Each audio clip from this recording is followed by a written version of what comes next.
Il appelle en tout cas la communauté internationale à regarder ce qui se joue en Côte d'Ivoire. Enfin, moi, c'est ce que je peux, en se référant au verbatim. Et il a mené des actions pour... C'est de ces actions qu'on parle. On dit qu'il n'a pas eu de victoire. Mais monsieur, je ne comprends pas la finalité de la discussion. Si la finalité, si vous estimez qu'il a échoué à l'international, donc les deux sont pliés, ben, très bien. Nous, on n'a pas dit ça. Jean-Yves a posé une question précise. Oui. Pour vous, Tidjane Thiam était au plan international, on pourra dire, avait les mêmes réseaux, sinon des réseaux plus importants que ceux de Ouattara, dont il a fait preuve, dont il a usé en 2010, ce qu'il a poussé ou bien ce qu'il a mené au pouvoir. Donc Tidjane Thiam allait user de ses réseaux à l'international. Jean-Yves a posé la question de savoir, est-ce qu'aujourd'hui on peut faire le bilan, même si c'est à mi-parcours, de ses actions à l'international pour voir ce qui a marché, ce qui n'a pas marché. Visiblement, maintenant moi je dis, pour donner la réponse à Jean-Yves, et aussi au-delà de vos ritournelles, pour dire que... Ritournelles. Allez-y. Pour dire que tout ce qu'il a fait à l'international, il a tout rien à marcher. Bon, moi c'est intéressant parce qu'en fait, dans les deux échanges, il y a deux postures. Il y a la posture de M. Auguinard, en fait, qui est celle, en fait, voilà, des militants du PDCI-RDA. Et il y a effectivement la question de Jean-Yves. Les questions de Jean-Yves sont des qui questions... se réfère à une émission où Auguinard avait dit... Les questions de Jean-Yves sont la question concernait pourquoi il était en France. Il a dit qu'il est en France parce qu'il estime qu'il y a un endroit où il pense qu'il est pertinent, il peut mener la lutte. C'est là qu'il est, il est en train de travailler. Donc c'était la question, je savoir que cette lutte a été fructueuse. Et cette lutte, justement, c'est sur ça que je dis, le jeu est en cours. Bien. Alors, c'est intéressant. Il ne faut pas tomber dans le piège du pouvoir de faire croire que tout est bouclé. C'est le piège. C'est intéressant parce qu'effectivement, là, il y a le président, en fait, M. Oro, qui dit quelque chose.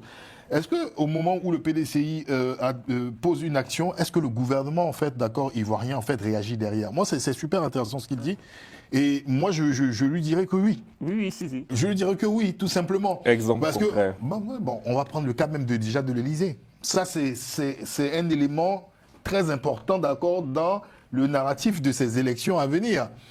Puisqu'on n'a jamais eu de rencontre officielle sur le cadre des élections entre Emmanuel Macron, d'accord, et le candidat Tidjane Thiam. Ça, il faut qu'on soit clair.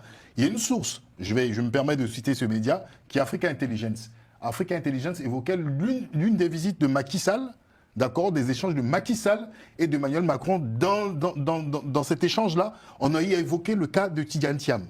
D'accord, c'est Africa Intelligence qui a donné cette source. Le mois qui venait, on avait la visite, on avait M. Ouattara qui était en villégiature pendant un moment en France. On a eu cette fameuse rencontre, d'accord, ce déjeuner qu'il y a eu à l'Élysée.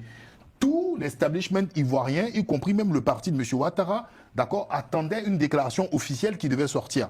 Il n'y a eu aucune déclaration officielle. De la part de l'Élysée? Non, même pas de la part de l'Élysée, mais de la part même de M. Ouattara aussi, parce qu'on n'a pas eu des déclarations officielles. Mais c'était un déjeuner privé, hein? Oui, non, c'était pas un déjeuner privé, puisque dans le... Deux chefs d'État qui déjeunent ce privé. Non, mais si, c'est important de préciser parce que... Non, je ne parle pas mon expérience, parce que moi j'ai bossé dans un média français sans forcément me vendre, mais il y a une procédure claire. Quand c'est annoncé à la presse, dans une autre rédaction, donc c'est officiel. C'était annoncé, parce que moi... Non, mais il y a des gens qui sont les faux. Mais c'est pas inscrit à l'agenda officiel du président. Non, mais pour préciser, mais sinon après on se perd. Permettez que moi, je prends quand même le média sur lequel je suis en train d'intervenir. Mais ça, c'est une coulisse. Tu peux avoir des infos de coulisses, de dire, le président va déjeuner en tout.